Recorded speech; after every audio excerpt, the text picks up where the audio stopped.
This is my newly planted asparagus bed, and most of the asparagus crowns or roots that I bought took, except for this first row right here. Nothing.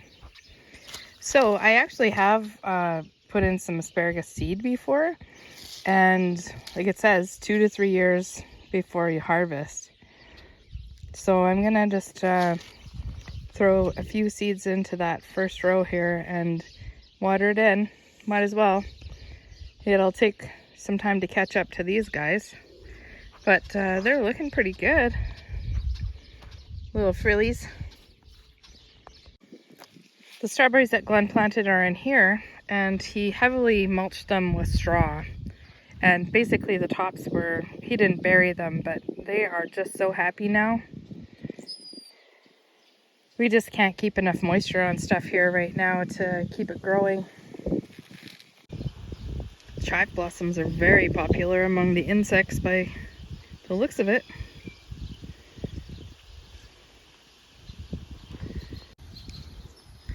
Poor Glenn kept, I just thought, oh, it'd be so pretty having the strawberries there and have them hang down. And yeah, he kept hitting his head on there, so now I've put these green things there. I told him he's not allowed to hit his head anymore. So we made this purchase today. Wow, what's today?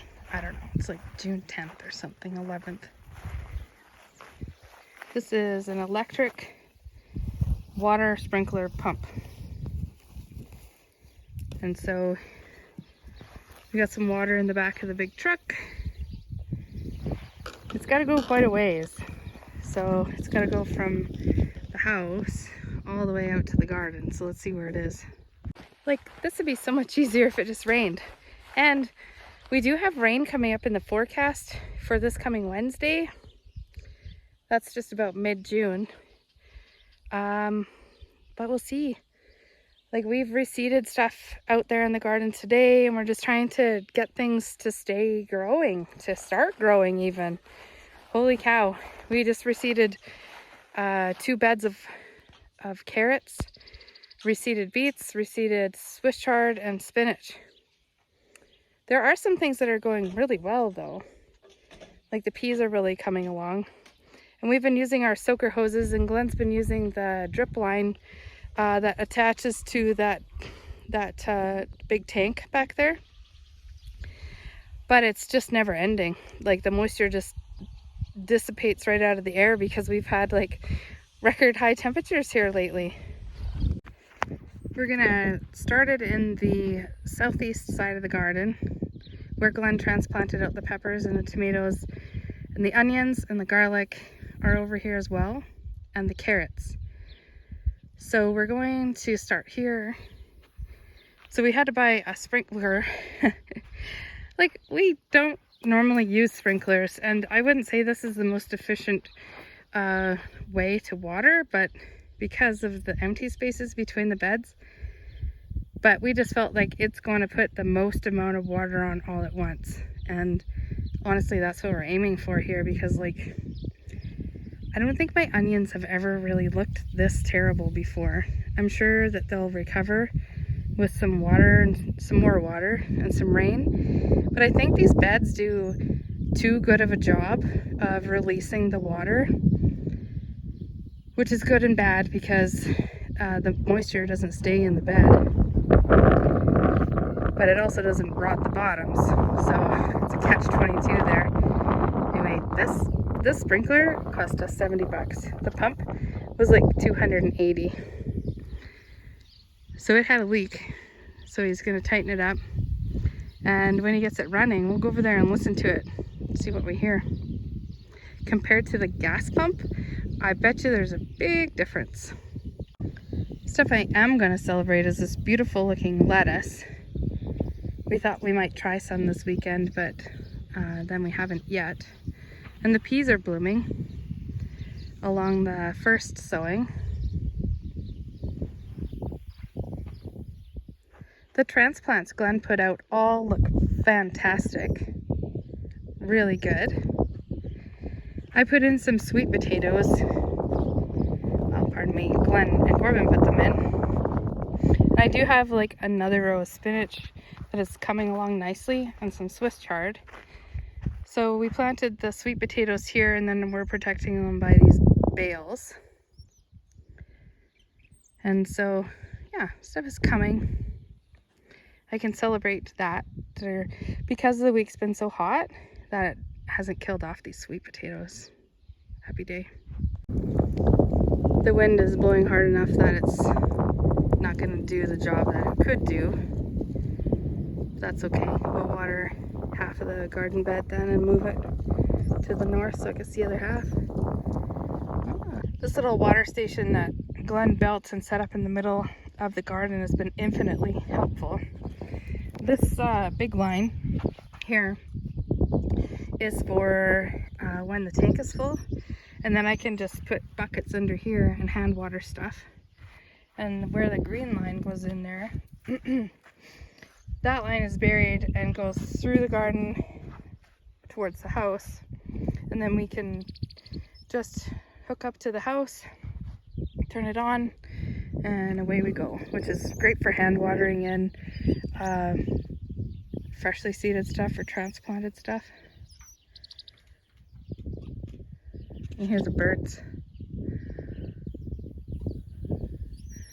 Everybody's got babies happening right now. It's all pretty exciting walking around the yard to get swooped at all the time. I got some better pipe built in the shed if that stuff isn't going to do it. So you're taking that off and putting some tape on it? Or? Yeah, I have that container there that's got pipe in it. Pipe joint compound. That doesn't work. There's some better stuff in the shed. It's turning the tap on the tank so that the water will run in towards the pump. And our nearest plug-in is up on the deck, so he's got to go up there. And the good boy supervisor.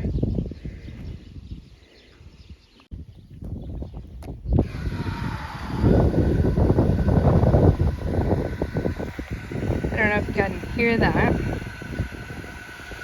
It's so quiet. 3/4 horsepower, 1-inch intake. Got an 8-foot cord and a suction lift of 5 feet. 115 volts. Celebrating successes. This is a blueberry that we bought on sale. Well, Glenn's mom picked it up for us on sale at the end of the season last year, 2022. It's the first blueberry to ever come back the next year here, because they like a real acidic soil, and ours is anything but that. Darn wind, just fighting us at every turn.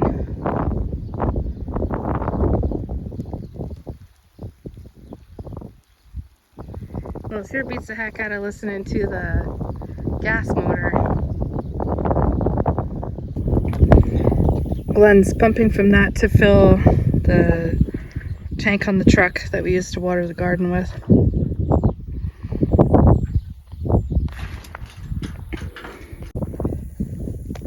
It's one of our smaller dugouts.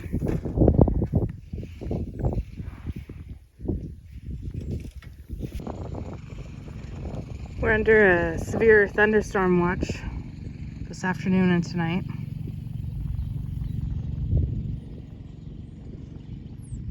I hope we don't get any hail. Cows haven't been on this pasture for a little while. The low spots are starting to recover. You see the brown spots are the high spots. And there's baby gophers out here that have found their way into the garden, which is just over there. Lovely.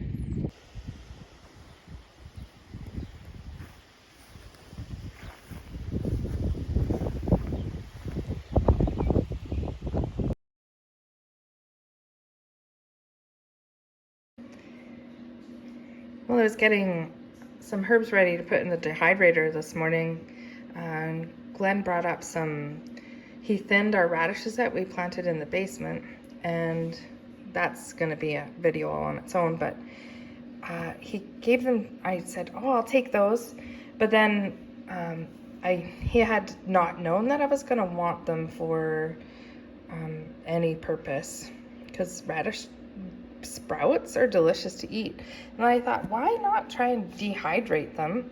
So I'm rinsing them, and I'll just pinch off the bottom part, and then because I don't really want that part, so I'll pinch off the bottom part, and then I'm gonna dehydrate them. They're pretty tiny on the dehydrator rack. I'm gonna dehydrate them and turn them into powder. I bet you it's hot.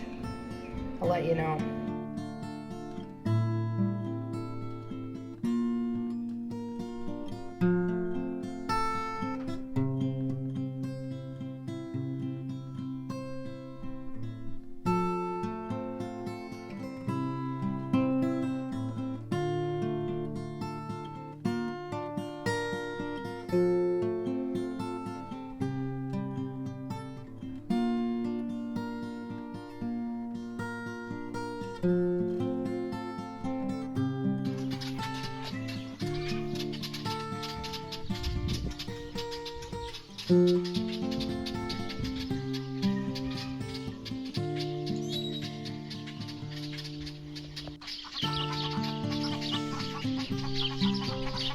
Chickens are very upset about having a visitor to the yard. They didn't like that deer at all.